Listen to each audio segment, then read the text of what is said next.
Lokprashna news 24 जनतेच्या आवाजाचं व्यासपीठ। मुंबईची जीवनवाहिनी ठरत असलेल्या कोस्टल रोडवर आज वाहनावरील नियंत्रण सुटल्याने एका पाठोपाठ एक 3 वाहनांमध्ये भीषण धडक झाली। वरळी येथील नमन इमारतीसमोर कोस्टल रोडच्या उत्तर दिशेकडील मार्गावर ही घटना घडली।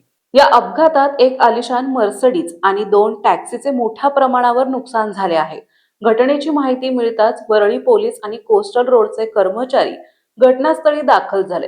पोलिसांनी क्रेनच्या साहाय्याने अपघातग्रस्त वाहने बाजूला हटवून रस्ता मोकळा केला आहे। मिळालेल्या माहितीनुसार कोस्टल रोडवरून जात असताना मर्सिडीज कारच्या चालकाचे वाहनावरील नियंत्रण सुटले। भरधाव असलेल्या या कारने समोर आलेले 2 टॅक्सींना जोरदार धडक दिली। धडक इतकी भीषण होती की तिन्ही वाहनांचा चक्काचूर झाला। या अपघातात टॅक्सी चालक आणि मर्सिडीज मधील प्रवासी जखमी झाले आहेत। या अपघातात टॅक्सी चालकाला किरकोळ दुखापत झाली, मात्र मर्सिडीज कारमधील एका प्रवाशाच्या डाव्या खांद्याला गंभीर दुखापत झाली असून त्यांना तत्काळ उपचारासाठी ब्रीच कँडी रुग्णालयात दाखल करण्यात आले।